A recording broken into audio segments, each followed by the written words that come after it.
Hey, this is Mike from the Run Testers, and this is the brand new Saucony Endorphin Elite 2, Saucony's latest carbon plate super shoe. Now, myself, Nick and Kieran have all been putting the testing time in the new Elite, where there are some pretty significant changes from the first shoe. We'll get into what those are exactly first, then get into our running thoughts and let you know whether Saucony Endorphin Elite 2 is a good upgrade from the Elite, one of the best carbon racing super shoes you can buy in 2025.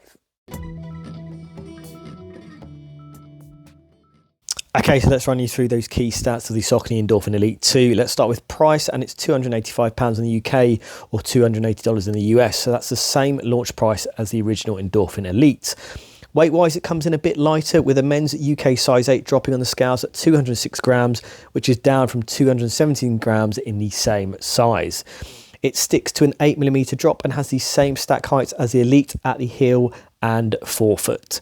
It's got a knit and mesh upper to provide that lightweight, breathable and racing style fit, and below that a midsole that now features Saucony's new TPEE based IncrediRun foam to offer big energy returns, along with a new slotted carbon plate and Saucony's Speedroll rocker geometry to combine and create that fast propulsive feeling. The outsole places rubber in similar places to the Elite, with more added at the medial heel area of the shoe to add grip and boost stability. Comes to fit of the Endorphin Elite 2. I made a mistake. I went for half a size down in the shoe, which is okay for me in some Saucony shoes, including the Endorphin Trainer and the Endorphin Speed, but it's not the case with the Endorphin Elite 2. I think this has quite a dialed in fit. It's quite narrow in the toe box. I should have stuck to my normal size, and I think I would have been completely okay with that because I do have a narrow foot. But if you're someone who has a wide foot or in general values a roomy toe box, you're not getting it here so much. I think it does have the potential to rub the outside of the little toe in particular a little bit. So yeah, I'd stick to your normal size, but be aware this is not the roomiest shoe, and if you're someone with a wide foot or has concerns about that kind of thing, it might be a bit tricky. Otherwise, the fit's been fine for me around the heel and midfoot, no real concerns. I would stick to your normal running shoe size. That's what I should have done, but be aware it's not the roomiest toe box. Okay, so let's kick things off with fit, and I would say there's some good and not so good for me in the Endorphin Elite 2. I think I'll start with the good. Now, I've got it in a UK size 8, and that's the same size I had the Elite in, which generally had a very good kind of experience with that fit. I think the changes here with the Elite 2 do make it nicer. I like the fact that this more predominantly knitted upper creates something that's kind of locks, things in place in the right areas. It's very comfortable, has a nice stretch to it. Also, it's very breathable, very well ventilated, what you want from a racing shoe. I think it really kind of focuses around what you're getting in, the front of this shoe. I think it's really down to me with these kind of bits of kind of mesh, that's kind of harder material getting in the upper, particularly on the outside of the shoe. And what I found is it really rubbed against my little toe in pretty much every run that I did. And I really noticed it on the first run.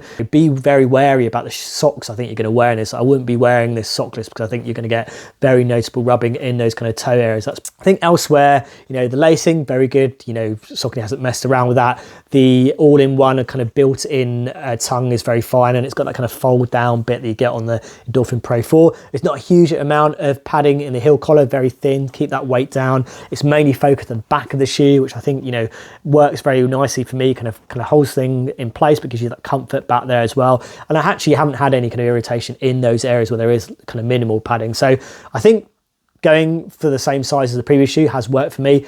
That little issue in the toe, though, has slightly, been problematic for me in pretty much all the runs that I've done. That's something to be aware of, I think, on the Endorphin Elite 2.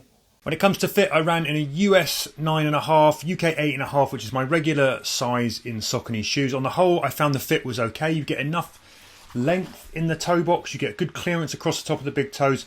I like the fact the toe box also has a bit of structure to it that keeps the uppers away from your toes. It's quite rigid, actually.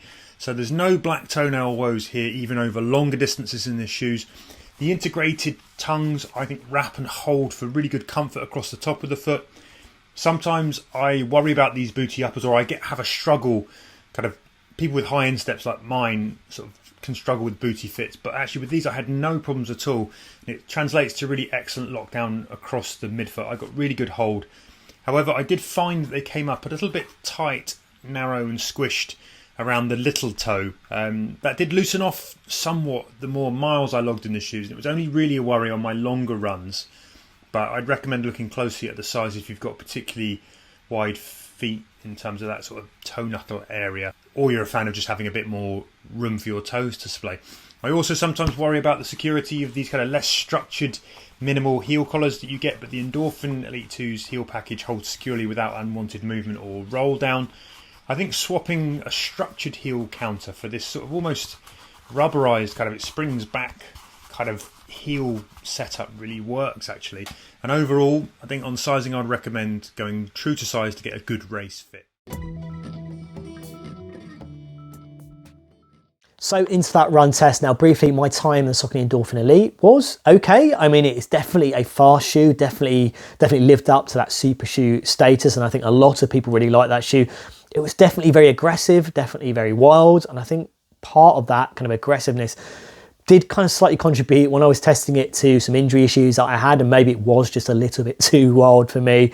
The Elite 2 is a very different shoe from the Elite. Let's get that out of the way first of all. And I think if you were hoping for an identical shoe that's slightly tweaked, I don't think that's really what you're getting here. And that's really down to, well, the upper's changed, but I think it's really about the change in the midsole. And that midsole, that, you know, Saucony's calling it IncrediRun kind of cushioning technology, which is considerably softer than the kind of Power Run HG that we got in the Elite. Now, what that has done is, you know, it is still a fast shoe and it's still a bouncy shoe, you know, has kind of this high rebound, does roll you through really nicely. You've got that kind of speed roll rocker in there as well. So all the kind of qualities of a fast Saucony shoe. You just notice that it is very soft. And I think what I found is when I've done it or run in very controlled kind of environments, very straight, kind of, you know, I've got a straight kind of long kind of route to run, this shoe really works really nicely. It's bouncy, it's lively, it's fast. And, you know, once your mechanics are really working really well, you really get the best out of it. You know, when I used it in my first couple of sessions, I think I had a kind of rep session on a treadmill, kind of rep session outdoors, and I did a track session with it as well. It felt very good in those environments. It's definitely a loud shoe, particularly when I used it on the track and kind of wetter conditions.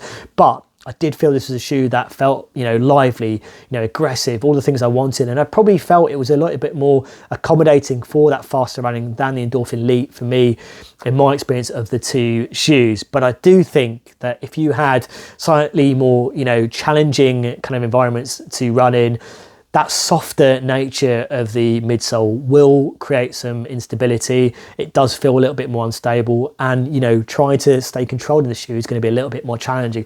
I think if you had a kind of a marathon, half marathon, where that route is very flat, straight, you know, this would be a great shoe to do or use for that type of run. I think the other thing for me is the outsole. The outsole, you know, it's not the best on a super shoe. I think not many things touch the Puma DB8 Nitro Elite 3 from that point of view in this kind of category. There's not a huge amount of rubber, you know. It was fine for me, but I do think in wetter conditions would it be an outsole that I'd really trust over other shoes? Possibly not, and probably I'd like to see a bit more in that department and maybe seeing some improvements there. So I think the Endorphin Elite 2, absolutely, it's a fast shoe, it's a bouncy shoe, it's a lively, aggressive shoe. I think in the right environment, it can be a very capable super shoe. I think, you know, it's whether it has that same versatility of other shoes. I think, you know, is it a shoe that I want to ease off, which you think it would be compared to other kind of super shoes where it's got that softer, more, you know, forgiving kind of midsole. I still think it's a shoe that you're going to want to fast in because of all the other qualities in that ride that you're getting and what's happening in that midsole. So I've definitely had some good runs. I've definitely had some fun runs in the Endorphin Elite 2. It's just whether it would be the shoe that I'd grab over other ones, you know, particularly it's so competitive in this space, and this is, you know, not a cheap super shoe. I'll get into that and more in my verdict. So I've run around 50k in the Saucony Endorphin Elite 2, including a couple of big sessions in the final few weeks of my prep for the Seville Marathon, the biggest of which was the one we showed in our first run video where I did a long track session. I've also done a session running miles, and then also a run where I did, you know, a mix of pace, including some quite easy stuff, because I was interested to see how this shoe felt at easy paces. I have seen other reviews talking about it as, you know, a really friendly, accommodating shoe that does work for a wide range of paces. For me, it feels a bit too wobbly, so I wanted to try their easy paces and see how it felt just doing that as well. I definitely think this is a shoe that performs well when you are running fast, though. It's got a really fun, energetic ride with that really bizarre feeling foam underfoot, the IncrediRun foam here. It's very soft, you're sinking a lot, but you get so much bounce back and response here that it never feels like it's sapping your energy or anything like that. And you've still got that rocker throwing you onto the front of the shoe there. Now, with the first version of the Endorphin Elite, I found it a bit too harsh. I think the foam was a bit firmer. That sharp rocker meant that as a heel striker, I'd snap through and I'd get forefoot discomfort from the plate and the foam in general if I did anything long. Actually, even over a 10k race, I felt it, and I certainly felt it in a half marathon race. Now, you're not going to get that really with the Endorphin Elite 2 because it is a super soft shoe. And for me, the new foam you have here, the IncrediRun foam, is better than the PowerRun HG you had on the Endorphin Elite because it is really soft, it's really fun, but it's also super springy and responsive. You're not going to get lost in that foam. It's not going to start sapping energy. It does really bounce back, and I find that the feeling only got better the faster I ran in it. So in that first run I did in the shoe, I did 10 times 1k and then 10 times 400 in a track session, running the k reps at 3:15 and the 400s at 75 seconds, and it felt nice, comfortable, supportive. That was a long session on the track, and felt like I had that protection and that comfort underfoot that you get from these modern day carbon plate shoes, but also the pace was always there, and even as you sink in quite a long way, you're always rebounding back, and I think it felt even better on the 400s than it did on the k reps. Just a really lightweight, fun, bouncy feeling. And then I did a mile session as well, just a fairly relaxed session, starting with some quite easy reps and working my way down to, I think it was about 5:20 a mile for the last couple of reps. And again, just nice, lot of protection there, comfortable in the kind of cool down and warm up and the sections in between the reps, and then loads of pace. It firms up a little bit, I'd say, when you start running at pace. That springy softness is there, but it does become a bit firmer and more controlled, which is what you want when you are trying to run fast. And then, like I say, it does feel quite good at those easy paces. I did go for a little pootle around in it, changing my pace here and there. It was quite fun to run it at those paces.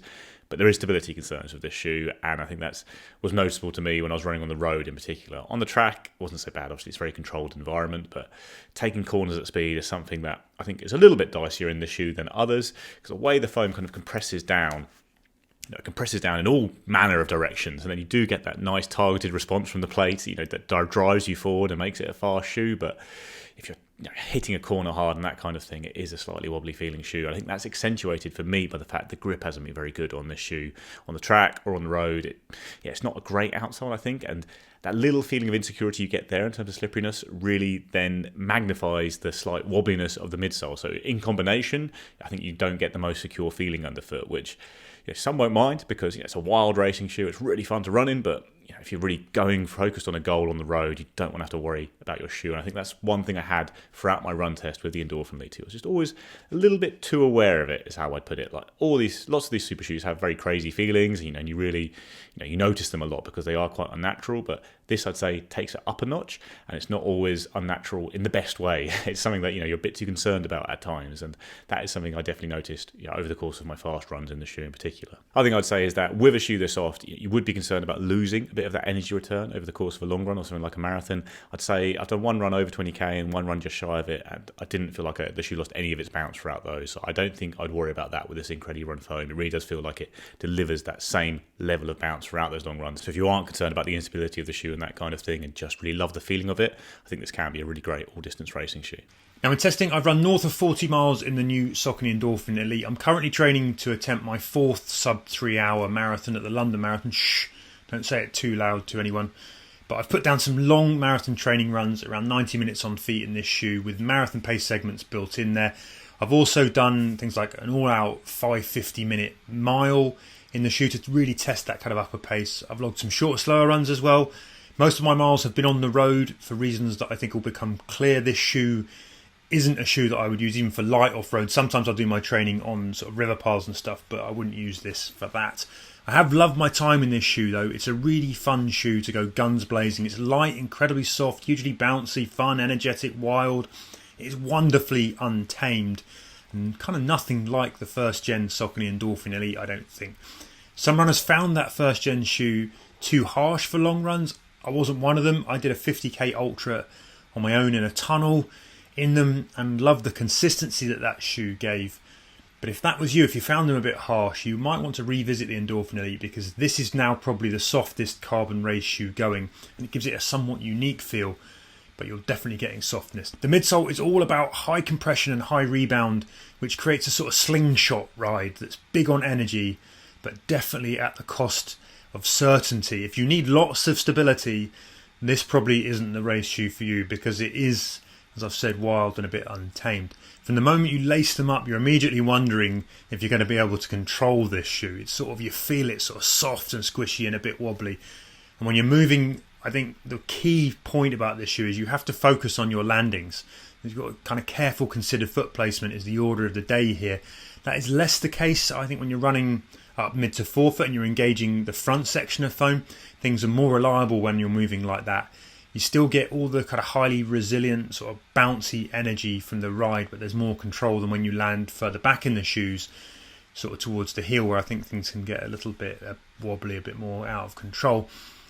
Now, while landing further back, I also noticed there was a slight disconnect for me between the heel and the forefoot. There's almost sort of a drop in the middle of the shoe between that front and the rear, sort of doing slightly different things. I get that a little bit in the Adidas Adios Pro 4 as well. Doesn't make for the smoothest transitions, and I felt some slightly odd suction when I was running that all-out 550 mile. It was a bit distracting. It was almost like that middle bit was being sucked down, and I could almost hear it. I also ran in some seriously wet conditions, and at times I didn't find the grip to be as reliable as I would like. For example, if I went onto anything kind of shiny, smooth, or slightly cobbled, wetter pavement, or I went into tight corners, I didn't feel 100% secure. I mean, this isn't a shoe really that corners that well, that reliably, because of that soft platform, no matter what the weather. However, I'm sort of happy to suck that up, because when you land right in this shoe, it serves up, I think, everything that you want in terms of propulsion, energy and bounce. This is a shoe that wants you to give it full beans on straight line runs with a good surface underfoot.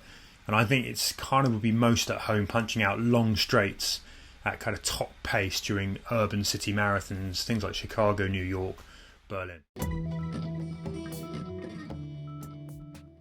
So I think the Saucony Endorphin Elite 2 is a great racing shoe. It's an upgrade on the first model. It's Saucony's best racing shoe ever, I would say. I think it really is at the same level as most of the best carbon plate racing shoes out there. It's one that you can pull on and feel confident you're going to perform as well as you possibly can. Your shoe's not going to hold you back. I'd say personally it's not my favourite racing shoe, and this is just personal preference here. I think the little bit of wobbliness there, the super soft bouncy feeling, just isn't one I like as much as some other racing shoes. Like, I do think this would have really appealed to some runners because of the way it feels. Like, it is a little bit different, I think, to everything else I've tried, but I prefer a slightly firmer base, a little bit more of a responsive feeling shoe, one that kind of turns over with me rather than having that high level of bounce, and one that disappears a little bit more on the foot than this, which, like I say, I was hyper aware of throughout most of my runs because it is such an exaggerated feeling. So my favourite shoe is still the Asics Metaspeed Sky Paris. I just PB'd in the Seville Marathon wearing that shoe, and that kind of has those features that I mentioned there. It's got a slightly firmer feel, a more responsive feel, still very comfortable even over marathon distance, but even lighter than the shoe, and just really helps me turn my feet over and get a nice bit of pop off the forefoot in a way that works better for me, or I feel works better for me than this shoe.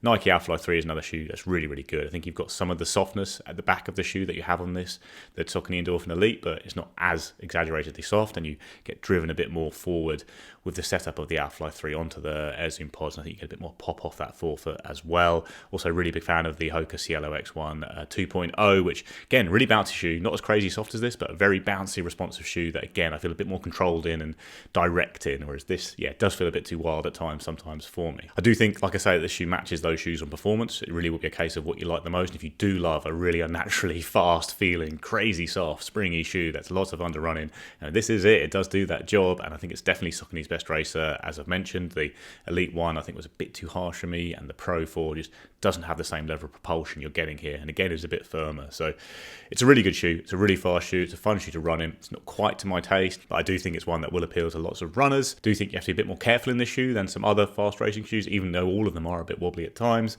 But if you can get over that, it's a really superb shoe, a fun shoe to run in. Just be a little bit careful about the fit with that slightly tapered front end you have there. So my verdict on the Saucony Endorphin Elite 2. Now, I've already mentioned this to the other guys, and I think it's been a long time since I've been so undecided about how I feel about a shoe like the Saucony Endorphin Elite 2. Now, part of me really loves this shoe. I think, obviously I did have issues with parts of the fit, but I think in general the changes are positive. I think I like the ride. I think it's enjoyable. I think it's lively. I think I've got on more with this shoe running faster than I have done with the original Elite. I think there's the other side of it is that, as I said, very much in my experience, in the right conditions, this can be a great shoe. In the wrong conditions, it's going to be a bit more challenging to run in. I don't think it's going to work for everyone. I think that, am I going to want that kind of softer feeling midsole on a longer, kind of faster, harder kind of race, I'm not entirely convinced right now. So I haven't raced in it yet, and I will do, but right now I'm not, I'm kind of on the fence about that. I think you look at the price, it is expensive, and it's just off the Nike Alphafly 3 in terms of pricing. Now I've got the Alphafly 3, haven't raced in it or run in it yet, so I can't cast judgment how it compares to that just yet. But I look at the other shoes that sit below it, and this category is becoming so much more competitive. We looked at things like the Hoka Cielo X1 2.0, which is slightly cheaper, but I think it's going to work for a lot more people. I think you've got things like the Brooks Hyperion Elite 4PB, which we've just tested and is a lot cheaper. Things like the Puma DV8 Nitro Elite 3. I think the Saucony Endorphin Pro 4. I think there's elements of that shoe here, but it's probably going to be one that's going to be more accommodating for a lot more runners, and probably it doesn't feel as soft or super soft as this shoe. So I think I like the Saucony Endorphin Elite 2. Is it a better shoe than the original Elite? I think it's a different shoe. I think people who like the Elite would hope for something exactly the same. That's not the case here, so that might be a disappointment. I think it might work for a lot more people, but yeah, that softer foam definitely does change things for Saucony on the Endorphin Elite 2, which might make it great for some people, not so much for others. Verdict then, and this is a very capable, fast, racy PR chaser that really delivers when you're running fast, concentrating on good form, working hard with good foot placement. When you're punching into the high rebound, 4-foot stack of that super soft IncrediRun with purpose, I think it deliver everything that you need from a propulsive, leg-sparing carbon race shoe. I would happily lace these up for a marathon or half in the right conditions. Dry, straight is mainly those two conditions that would be perfect for them. And they're definitely in my top 5 all-out carbon race shoes, but they come with a big warning. Some runners I think are going to struggle with how soft they are, the lack of stability, that kind of unique feel that you're going to get from this ride. Depending on how you strike in the shoe, I think they lack reliability in the landings, and at times there's a bit of a disconnect between the forefoot and the heel that's not always as natural or smooth in the transition as some of the other carbon racers that we've got. Mid to forefoot strikers might not notice that so much. Heel strikers I think are going to get it a bit more. When you're moving fresh, moving well, these shoes are definitely on your team. When you get really tired though, or you end up on an uneven surface or a tight twisty course, that lack of control I think is going to present problems for some runners. Saucony has delivered a race day ride that's pretty unique. And like the first gen, I think that could divide opinion over the Endorphin Elite 2. They won't be for everyone. That is one thing I'm certain of. Now, if you're looking for a more natural, controlled ride that has a bit more stiffness and snap to the spring, I think shoes that are interesting right now, the Brooks Hyperion Elite 4PB, enjoying that. The Asics Metaspeed Sky Paris is still a really good shoe. Those are probably better bets. The Adidas Adios Pro 4 has some of the Elite 2 softness and wild energy, but I think it might be a touch more controlled as well. Those shoes, all of them I just listed there, are significantly cheaper than the Saucony Endorphin Elite 2, which still has quite an off-putting price tag as well. Okay, so there you have it, our multi-tester take on the Saucony Endorphin Elite 2. Now, rest assured, we will have comparison videos on this shoe with things like the Endorphin Pro 4 and other carbon racing super shoes that we've been testing recently.